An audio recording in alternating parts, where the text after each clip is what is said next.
Halo guys, welcome back to Korea Reomit bersama orang Korea yang medok. Oke, follow video kali ini agak berbeda dengan video detektif Reomit biasanya yang mungkin lebih memfokuskan ceritanya itu tentang bagaimana seseorang itu meninggal ataupun bagaimana kayak seberapa gilanya seorang psikopat gitu. Di video kali ini aku mau menyampaikan sebuah cerita yang sangat menyentuh hati. Jujur aku sampai nangis dikit waktu mencari tahu lebih dalam tentang kejadian kali ini. Ini adalah sebuah cerita bertemunya anggota keluarga yang terpisah selama 42 tahun. Langsung kita mulai. Untuk mengetahui lebih dalam lagi kejadian kali ini, kita pergi ke tahun 1975. Sret! Ada 4 orang yang perlu kita ingat di sini. Bapak, anak laki-laki, dan anak perempuan. Dan namanya sebagai berikut. Si bapak ini bernama Yoon Kwon-jung, anak pertama bernama Yoon Tae-hun, anak kedua bernama Yoon Ki-tae, sedangkan anak bungsunya bernama Yoon Hyun-kyung. Mungkin ada yang tanya, loh istrinya mana? Nah, istrinya bapak Yoon Kwon-jung ini meninggalkan keluarganya karena keluarganya itu begitu miskin sehingga mereka ini cuma tinggal berempat kayak gini. Sedangkan bapak Yoon Kwon-jung ini bekerja sebagai seorang tukang genteng. Jadi kalau misalnya ada tetangga yang gentengnya bocor atau gentengnya rusak, itu dibenahi oleh bapak Yoon Kwon-jung ini. Dan kalau sekarang kan kebanyakan orang-orang di Korea itu tinggal di apartemen. Tapi dulu itu kayak Indonesia, tinggalnya di perumahan biasa sehingga lumayan banyak lah yang mungkin perlu gentengnya diperbaiki. Tapi masalahnya berbeda dengan pekerjaannya. Badannya bapak Yoon Kwon-jung ini nggak sehat karena di tahun 1952 saat beliau ini berusia 28 tahun itu pernah operasi tulang belakang. Dan kalau mau memperbaiki genteng kan itu nggak cuma harus naik ke atas tapi harus bawa juga barang-barang yang lumayan berat. Dan karena tulang belakangnya itu sakit, bapak Yoon Kwon-jung ini nggak bisa bekerja dengan baik. Dan karena nggak bisa bekerja dengan baik, akhirnya gimana? Pendapatan menurun yang mengakibatkan keluarganya ini sedikit kekurangan. Dan suatu hari bapak Yoon Kwon-jung ini mulai nyadar kalau dirinya itu nggak sanggup untuk menghidupi 3 orang anak yang dia miliki.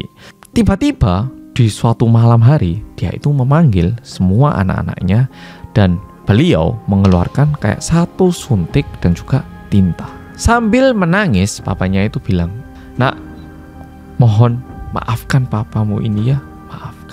Bapak Yoon Kwon-jung ini mulai menato tangannya sendiri, tangan anak pertama, anak kedua, dan juga anak ketiga.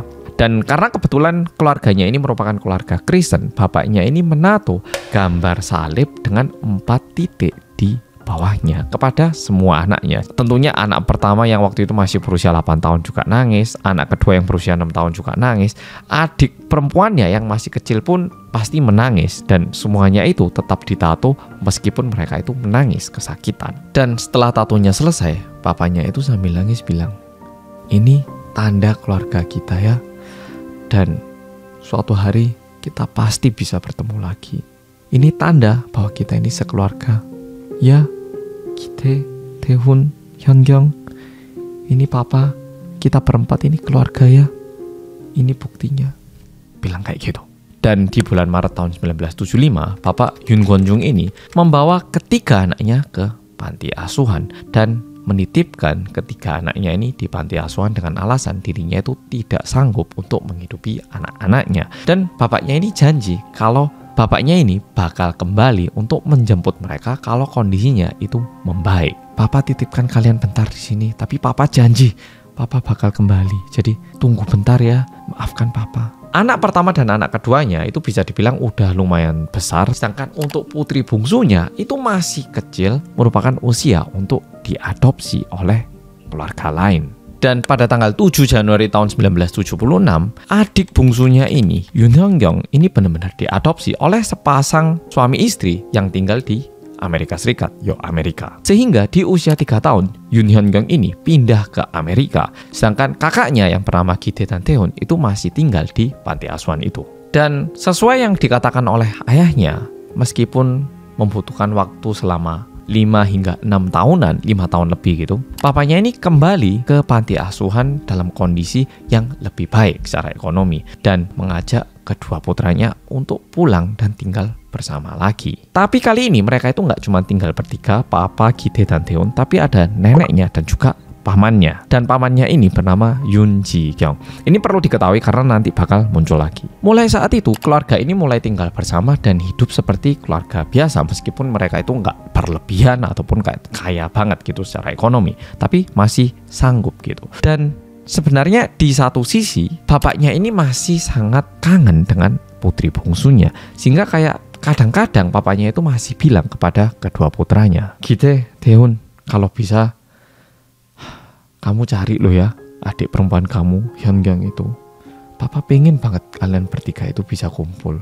Nah, jadi bilang kayak gini itu bukan kayak setahun sekali, tapi kayak malam hari tiba-tiba agak melo gitu, papanya bilang kayak gini. Besok-besok setelah kerja punya uang agak banyak, makan enak, bilang gini. Kayak papanya itu masih merindukan putri bungsunya. Dan ini berlanjut hingga tahun 2000. Dan di tahun itu Daeun dan Gite ini berusia 33 tahun dan juga 31 tahun. Dan ayahnya berusia 65 tahun. Dan sayangnya ayahnya mengembuskan nafas terakhirnya di situ. Mulai saat itu Daeun dan Gite ya hidup seperti orang biasa, dan mereka itu masih menyimpan tato yang digambarkan oleh ayahnya hingga usia itu.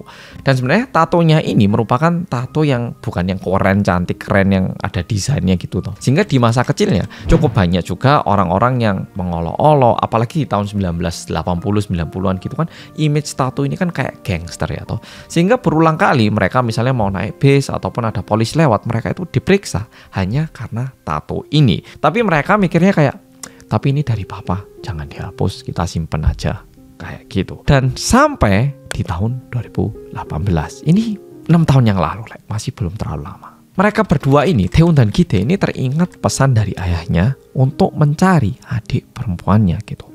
Dan mereka pun udah lumayan dewasa, udah hidup biasa gitu. Mereka itu coba nyari adiknya, kayak masuk ke komunitas orang-orang yang diadopsi secara internasional gitu. Nah, mereka daftarkan diri di situ, mereka mencari gitu, adiknya ada nggak ya gitu, dicari-cari. Dan tiba-tiba pada tanggal 23 Mei tahun 2018 ada seorang perempuan yang berusia sekitar 40 tahunan itu ngepost dan bilang bahwa dia mencari keluarga aslinya.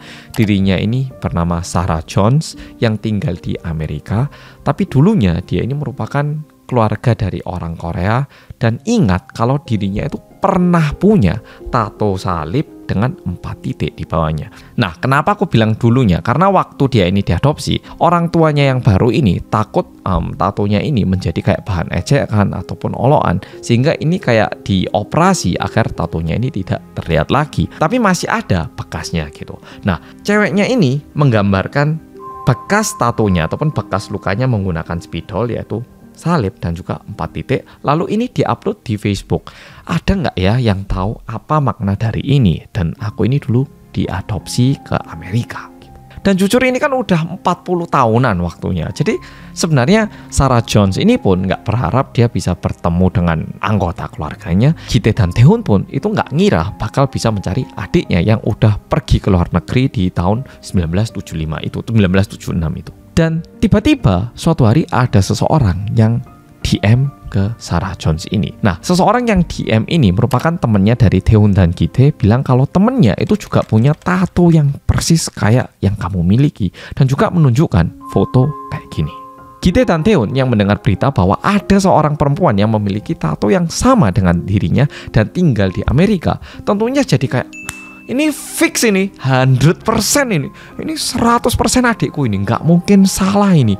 Udah gitu ke Amerika, tatonya itu 4 titik sama salib. Ini wis pasti 100%. Mereka itu udah sangat seneng dan juga nggak sabar untuk melakukan tes DNA untuk memastikan lebih lanjut gitu. Dan sebenarnya Sarah Jones ini, dia ini tinggal di sebuah keluarga yang sangat berkecukupan. Karena keluarga yang mengadopsi Sarah Jones ini merupakan seorang CEO, dan dirinya sendiri ini menjadi seorang CEO di sebuah startup dan juga sering memberikan pidato di acara-acara yang besar. Akhirnya mereka berdua, kedua pihak ini sangat-sangat gak sabar dan melakukan tes DNA. Tapi berdasarkan hasil tes DNA, mereka ini bukan keluarga ternyata. Jujur di sini kedua pihak itu shock. Sarah Jones pun yang awalnya itu sangat cepat membalas pesan di Facebook itu mulai menghilang. Gite dan Daeun pun yang sangat yakin kalau ini merupakan adik kandungnya itu juga sangat kaget karena kok bisa bukan adik sih?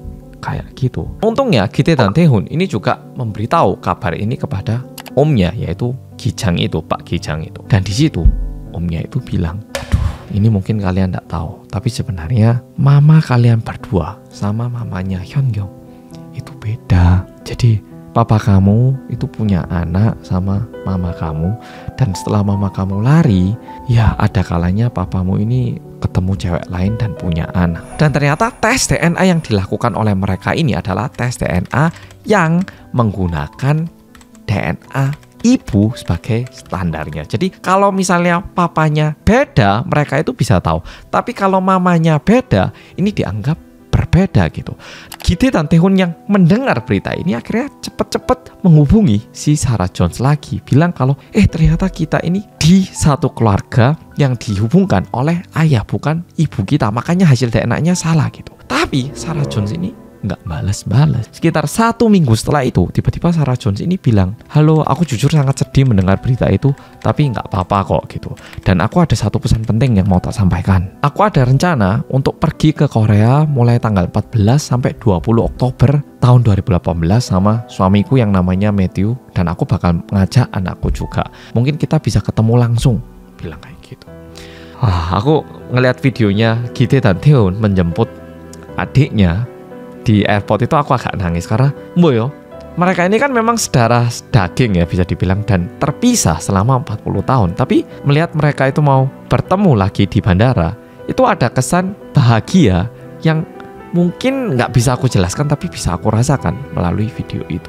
Dan tentu karena Sarah Jones ini tumbuh besar di Amerika di bawah naungannya orang bule, dia itu nggak bisa bahasa Korea sama sekali, dan fasih bahasa Inggris tok. Dan untungnya pertemuan ini juga diliput oleh stasiun TV Korea, sehingga ada penerjemah juga, ada tim kameramen profesional yang menampung semua kejadiannya ini.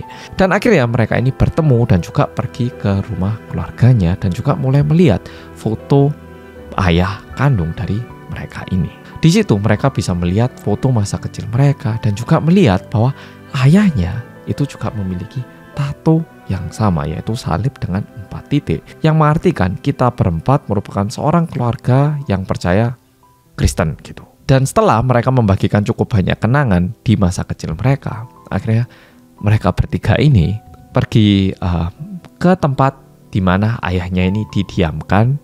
Dan aku ngelihat videonya agak sedih. Mereka itu kayak nyapa kepada papanya, bilang, "Pak, ini loh akhirnya kita bertemu lagi, dan ini loh adik yang papa begitu cari berkat tato yang papa gambarkan di lengan kita." Dan di situ mereka bertiga itu semua sangat berterima kasih kepada ayahnya yang menggambarkan tato yang mungkin di masa kecil itu merupakan suatu hal yang menjadi bahan ejekan, tapi menjadi hadiah kepada mereka yang bisa mempertemukan mereka kembali meskipun 40 tahun sudah berlalu. Aku nggak tahu kenapa ya, aku baca yang ini itu jadi kayak sangat sedih. Hatiku itu jadi kayak bener-bener nyemek terus gitu loh, kayak mau nangis terus, kayak bener-bener tersentuh gitu. Dan aduh, ini aku mau nangis dan aku nyeritakan ini di video pun mau nangis gitu kesannya. Ya pokoknya. Tapi melalui video kali ini aku jadi lebih tahu kayak kita ini kan kadang menjadi keluarga karena dilahirkan dan juga tumbuh bersama ya toh. Sedangkan kayak keluarganya Yoon Hyun-gyong, dia ini punya keluarga dan punya papa mama yang baru. Tapi kenapa keterikatan darah dan daging itu bikin ketika kita itu bertemu itu bisa ada perasaan yang kayak, loh akhirnya kita kumpul kembali. Itu kenapa sih? Boseo. Dan melihat cerita ini, aku tuh jadi mikir, kan kadang ada keluarga yang hubungannya agak nggak bagus, akhirnya mereka itu nggak ketemu lagi, nggak tatap muka lagi gitu. Ada keluarga yang terpisah 40 tahun, itu membelani ketemu. Kok giliran keluarga yang bisa ketemu, memilih untuk nggak ketemu gitu. Itu sangat disayangkan, dan tentunya pasti ada cerita juga di kehidupan mereka. Tapi bagaimana perasaan dari orang tua yang harus melihat anaknya itu terpisah dan tidak menyatu? Wah, itu jadi menyakitkan banget pastinya. Sedangkan Bapak Yoon Gon-jung ini, aku yakin meskipun beliau itu sudah nggak hidup lagi di bumi ini, beliau bisa melihat kalau anak-anaknya itu semua bahagia dan hidup dengan baik. Oke, follow video kali ini sampai di sini. Terima kasih sudah nonton dan sampai jumpa di video